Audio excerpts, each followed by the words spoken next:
Assalamualaikum warahmatullahi wabarakatuh. Selamat pagi anak-anak sekalian. Apa kabar hari ini? Alhamdulillah sehat ya. Rasanya ibu senang sekali bisa berkumpul di kelas anak-anak sekalian. Dalam keadaan semuanya kita ini yang sehat ya, alhamdulillah. Oke, izinkan ibu memperkenalkan diri terlebih dahulu. Perkenalkan, nama ibu Windy Syariah. Ananda bisa panggil ibu dengan sebutan Ibu Windy. Baik, pada kesempatan kali ini ibu akan memberikan sebuah layanan informasi. Sebelumnya ada yang tahu tentang layanan informasi? Oke.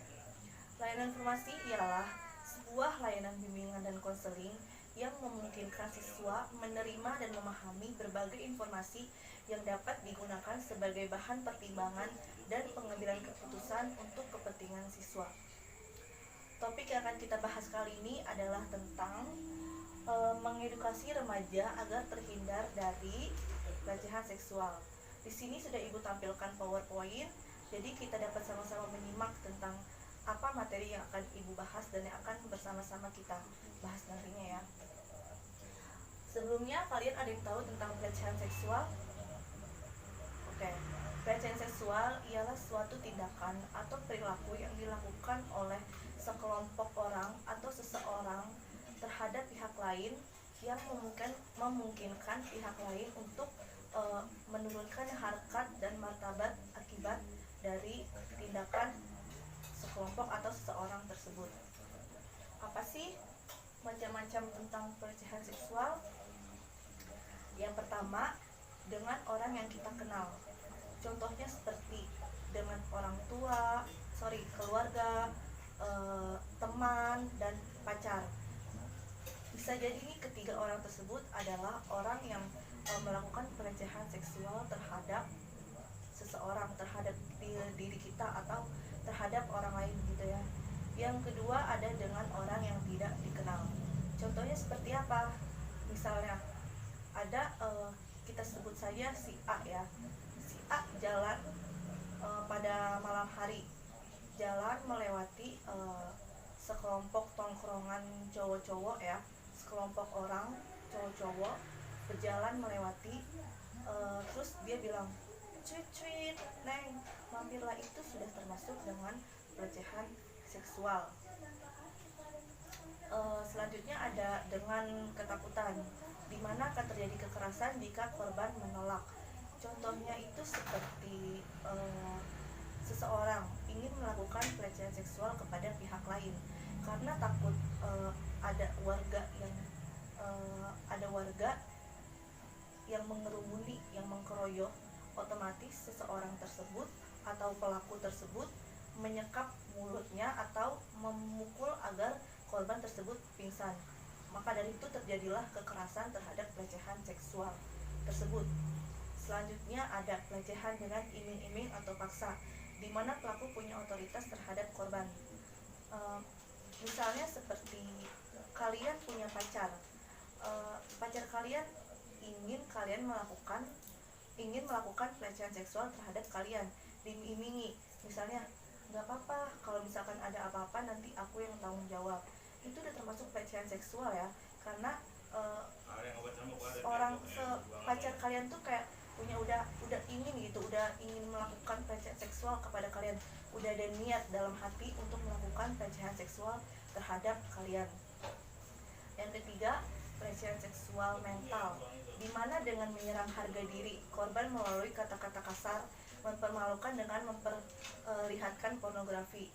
Contohnya seperti melakukan kata-kata yang tidak pantas, yang kurang pantas didengar.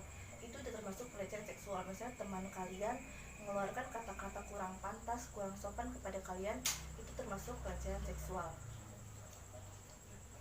Selanjutnya ada faktor-faktor terjadinya pelecehan seksual. Yang pertama ada faktor hubungan. Seperti tadi yang saya bilang, yang ibu bilang, faktor keluarga, faktor teman, atau faktor pacar, ini termasuk dalam faktor hubungan, faktor yang sudah dekat gitu, faktor hubungan. Selanjutnya ada faktor gaya hidup. Contohnya seperti minuman beralkohol atau obat-obatan terlarang atau narkoba. Otomatis dia tidak sadar akan melakukan tindakan seperti itu. Jadi maka dari itu kita harus menjauhi apa yang memungkinkan kita untuk terjerumus kepada pelecehan seksual tersebut. Yang ketiga ada faktor harga diri, dimana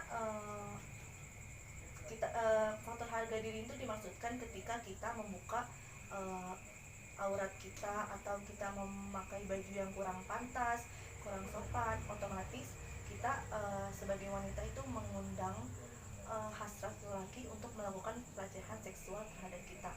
Tentunya walaupun berpakaian tertutup, maka akan ada kemungkinan pelecehan seksual itu terjadi tergantung bagaimana sikap pelaku memperlakukan wanita, seperti itu ya.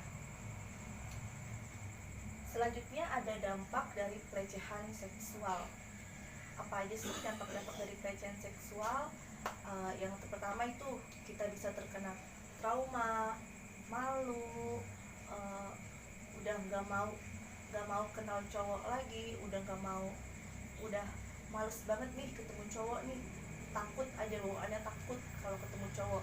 Jangan ketemu cowok yang tidak dikenal, bisa jadi ketemu orang yang kita kenal seperti keluarga kita, itu takut karena kita pernah merasakan rasanya dilecehkan oleh orang tersebut gitu ya, oleh orang. Yang kedua ada gelisah atau fobia atau mimpi buruk.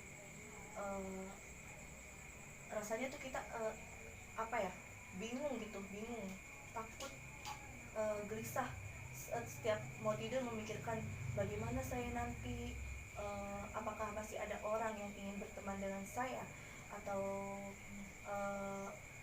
fobia itu bisa jadi seperti yang tadi saya bilang, bisa jadi ke trauma ya.